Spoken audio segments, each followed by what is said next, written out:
Well, Saskatchewan is facing a housing crisis and steep rise in homelessness. On a recent show about homeless encampments, we got a question from a listener that we didn't know the answer to. In past decades, Sask Housing, Robert emailed us saying, in past decades, Sask Housing maintained a large stock of rental units for lower income residents and seniors. A few months ago, there was a report that there were thousands of vacant Sask housing units across the province. This seems to have fallen out of the public debate. Have these units been brought back into service? If not, why not? We also got this call to our talkback line. Yes, my name is Nick, and I think that there was a major point that someone brought up about the housing, and it's the provincial responsibility in that area. And we have vacancies in Saskatoon and Regina. Like I'm talking probably 700 or 800 in Regina and 600 in Saskatoon, 600 housing units. These units have been sitting vacant for approximately 2 years. I think you should be talking to the minister, Mr. Makowsky, and ask him why he wants to build new houses when the old ones need just minor repairs in many cases, like a broken window or 3 broken windows or whatever. Anyway, good luck with that. But why don't you try and get an interview with him? Some good questions there, and we told Blue Sky listeners we get an answer. So today, the Minister of Social Services, Jean Makowsky, joins us. Minister Makowsky, hello. Hi there. Good to see you. Yeah, I hope I have a few answers for those good questions. Yeah, okay, there's a few things to get into, but I want to, I think a lot of us want to have a better understanding of this. How many social housing units does the province have? There's just north of 17,000 units across our province in all different communities. And they were built in the 60s and 70s. We built a few units since then, but most relied on our existing stock. And so that's roughly how many we have, just north of 17,000 units. Okay, and who are they intended for? They're intended for low-income folks out there in Saskatchewan who need a hand to be able to afford their housing situation. And so many of the units are rent geared to income. And so whatever your income is, whether you're on social assistance or not, those are to your to what you're able to afford. And so we've gone away from affordable, which is a set rate, which is lower than the market rate, but a set rate more so into the social housing side with our units. So how many of them are empty? Well, we made progress on this in the last few years. It's been a focus of mine since I became the minister. We want to get people in these units as quickly and as readily as we certainly can to help as many people out as we can. There are vacancies. It was north of 3,000 in the last few years. At its high, it's come down by several hundred. So we're at about a 20% vacancy rate across the province. We're down now around 16%. So we do have some more work to do, but and we'll get into this, I'm sure, but there are reasons why there are vacancies. And so some of those things are the factors for vacancies are location. Many of the units, not all the units, but many are in rural Saskatchewan, again, built in the 60s and 70s, and people's needs have changed and population patterns have changed over the years, of course. And so there hasn't been as much need in rural Saskatchewan for social housing units. In larger centers, sometimes what's available doesn't meet the needs of what clients are looking for. So for example, we have a waiting list for families, and many of our units are designated for seniors. And so there's a bit of a mismatch there. So we're working hard to try and rectify that through renovations and reshaping of properties. And we've done several of that. We've had several announcements. We can get into that if you like. But we're also seeing a need for sometimes extensive repairs in our units. And so if there's a turnover, sometimes it's minor. It's just, as a caller was talking about, fix a window, put some paint, fix the flooring. those are minor things that we can hopefully get done relatively quickly to turn those over as part of regular renewal for a new tenant coming in. However, we're seeing, unfortunately, more and more situations where there's extensive damage. We are often the renter of last resort for many folks, and sometimes we don't get those units back the way we initially rented them, and so we're seeing more extensive repairs needed when units are unfortunately not used the way they were intended. And the other thing we're seeing, I'll mention as well, is the increased use we've seen in all our communities of drug use. And when crystal meth, methamphetamine is either used or manufactured in a unit, it is unavailable, and it takes a long time, and it's very expensive to turn those units over. And so that's one of the things we're seeing more and more out there. So when I know it's frustrating for folks that are needing of a unit and it's sitting there and it appears to be okay. However, there's things that we don't want to rent it out because of a situation where there's been drug use in a unit. And so again, it's costly. And the other side of things is throughout the general economy, there is folks that we need more labor, we need more contractors, and so we're having a tough time finding contractors in some of those areas of high demand to be able to turn those units over. So those are some of the things we're dealing with at Sask Housing to be able to get people into units. How did it get to this point, though? Your party's been in government quite a long time now, and the NDP, the official opposition, has pointed out that perhaps the Sask Party has not kept up with this. I want to share with you from Mira Conway, who's the NDP housing critic. She did a report in September. And so, according to Conway in this report, since 2012, the Regina vacancy rates have increased by over 450% to almost 700 housing units. This means that every 1 in 4 units are sitting vacant. The vacancy rate in senior social housing has climbed to almost 27% in Regina, an increase of 800% in 10 years. My question related to this, I understand the work that's happening now, and I do hear you that there are big renovations and reshaping what those housing units look like. But why is that work happening now? Why hasn't there been a track record of making sure we had this kind of housing stock for people who are in such desperate need of a place to live? Well, that work constantly is happening, right? And so again, when there is a situation where there needs to be remediation done, that takes time, and so that continually happens. It's just not a one-time event in a particular unit. It's a sort of a constant thing that we're going through. People moving out, people moving in, and so that's part of what is happening. And the other thing in Regina, for example, what we're seeing and what we're trying to work on is our seniors units. We a mismatch of what's needed versus what we have. A lot of our seniors units in Regina are high rises, and so a lot of we have quite a large vacancy rate in some of our seniors units. And so we're working with those situations where we can hopefully move people around without too much disturbance to be able to fill those units with folks that maybe need some support or turning them into family units. And so this work is always happening, and it's what kind of support constant is in terms of available, turnover.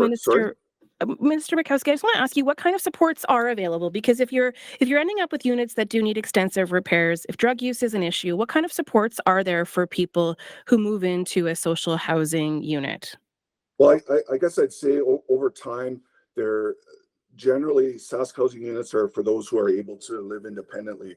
But you talked at the top of the show about homelessness and how this might fit in with that. We're working all the time with third-party providers to be able to provide wraparound supports for people that are experiencing homelessness, and along with that, some of the challenges they're likely dealing with, whether it's the mental health side, whether it's the addiction side. And so we've done more and more of that. you'll have seen likely announcements recently. Our partnership with Silver Sage, for example, on a new build with Neo Utina, with Phoenix, with Camponi, for using sask housing units, partnering with the Ministry of Health to be able to deliver supportive housing for those that need it.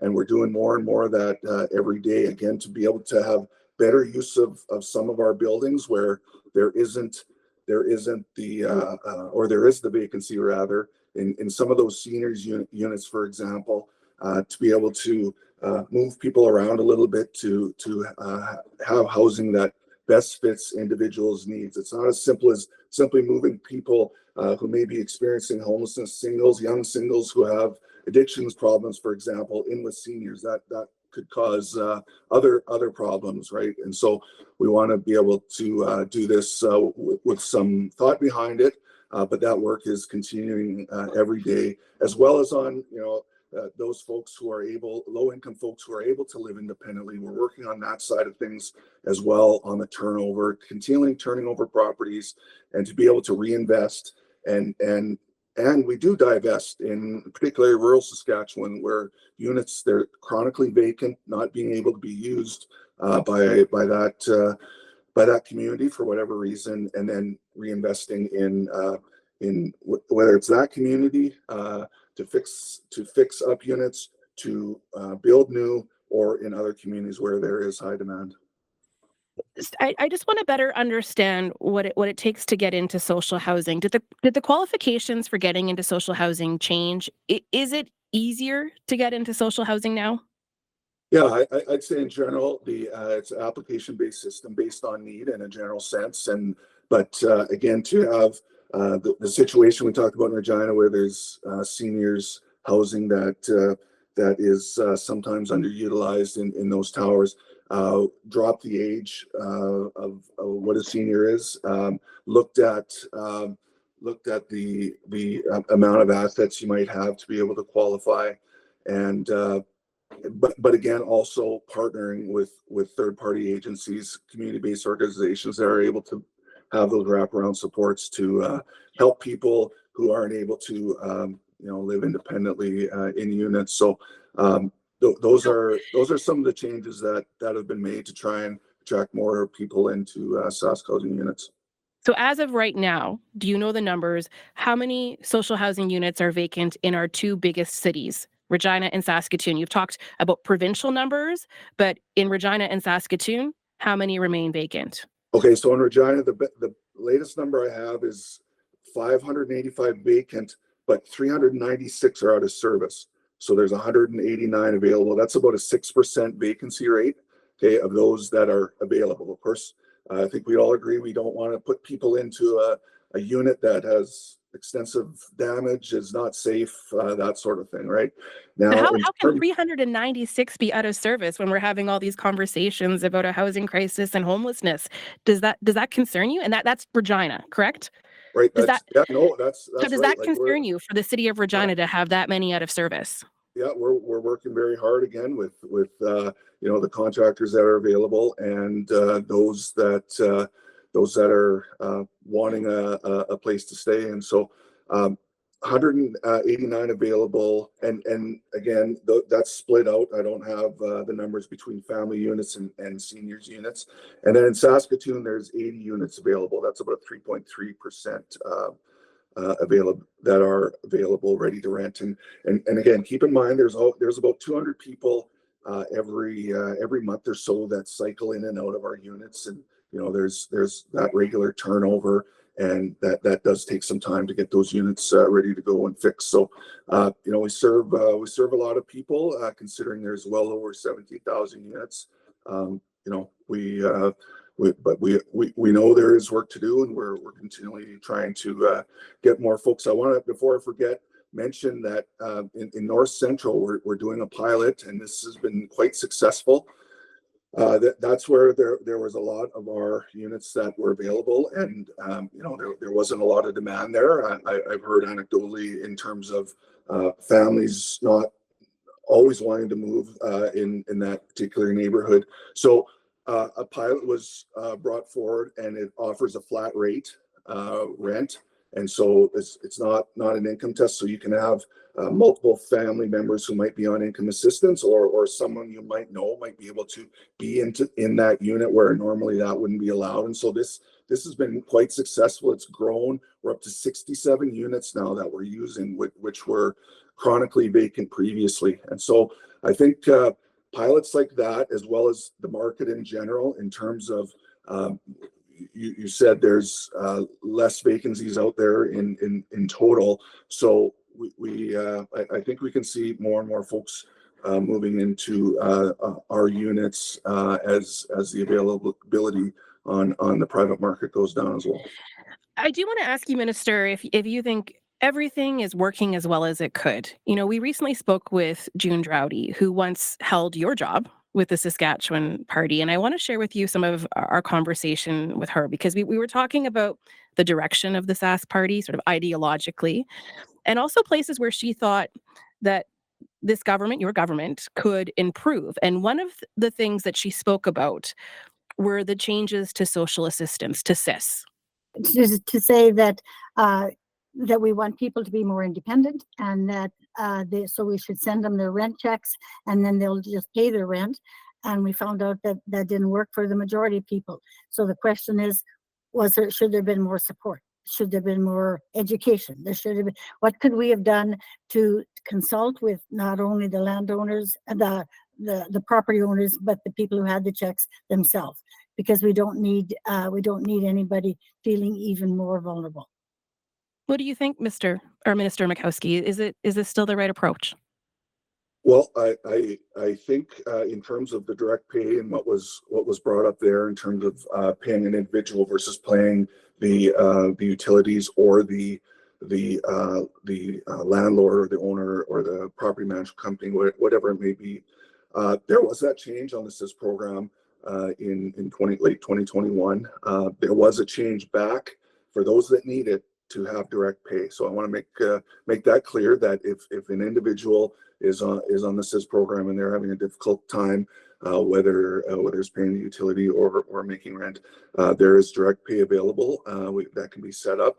The other thing, but I've heard from people that it's still quite a complicated process to get that set up, that someone might find themselves in a situation where it is clear to everyone around them who's supporting them they can't manage, but then to actually get the wheels in motion. We have heard from several people that it's still quite a difficult process. Have you ironed it out, all the kinks, so that the people who need as much as possible to get by in a healthy way, have you done everything you possibly can? Well, I hope so. I mean, I think it can be a process where someone might be working with a third party to one of the agencies we've talked about here to be able to get them that support they need. And I was going to talk about the direct pay side, but also in the last several budgets, we've been increased the amount of trusteeship we're able to offer to clients who are having a difficult time managing their funds. I think trusteeship is probably a better solution to this. It allows a third party or an individual that a person who's struggling knows to be able to help them with their monthly payments, to make those payments to ensure they're housed. But it doesn't just look at the income assistance benefits from the province. It takes a whole of income approach, which there are many supports offered, for instance, by the federal government. And so the child benefit, whatever it may be, that comes in as part of an individual or a family's whole of income, and that whole approach is looked at. And hopefully with the trusteeship, we're able to add education and understanding for folks that maybe hadn't dealt with a Sask Power bill before, or a Sask Energy bill, whatever it may be. So again, hopefully as they go along, they're able to gain that independence and be able to learn that this needs to happen, and so those trustee spaces there, we have more funding than people signed up for those spots. So we have to continue to work with our third party agencies, which we're doing with our outreach teams, to be able to sign people up for that resource, to help them again stay current with their bills, and again gain that independence, which hopefully over the long term is a better answer rather than just pay for everything for an individual. And when they're expected, hopefully at some point, to be able to come off income assistance, they'll have that knowledge and that understanding. That's a longer term solution, I think. Yeah, I appreciate being able to have this conversation with you, and we have covered a lot of ground, everything from housing units for people who are able to live independently and the extensive repairs that are needed, to how your government is trying to support people who are really struggling with mental health and with different complex needs. But I also know that every time I drive around Saskatoon, I see evidence of homelessness. I see tents, I see tarps. It is everywhere in our city. So my final question for you is, where do we go from here? What is the government's next priority to address homelessness? Yeah, so that's a good apt question, and we're seeing that not only in Saskatchewan, we're seeing it right across our country all the time throughout North America.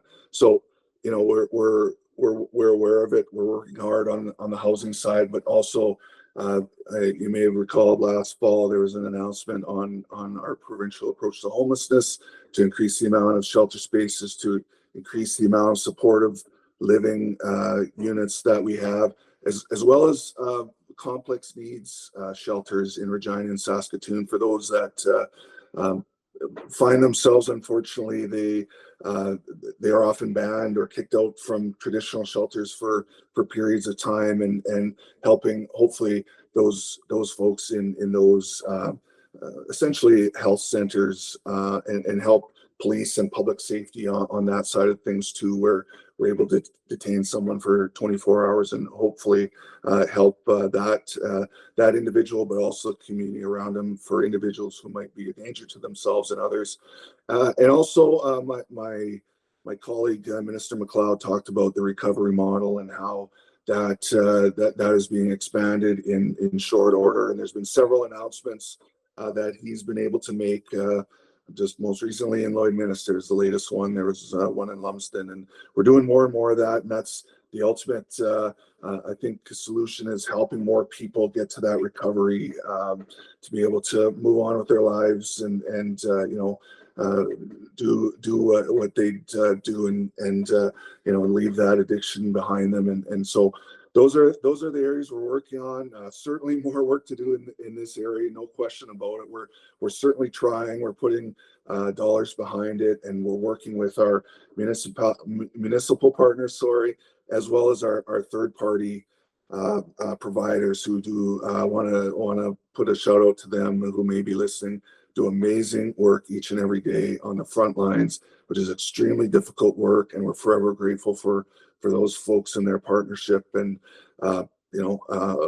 like I said, much more work to do, but we want to help people, with their challenges as best we can. Minister Makowsky, I really appreciate having you today and having this conversation. Thank you. Nice talking with you. Thanks.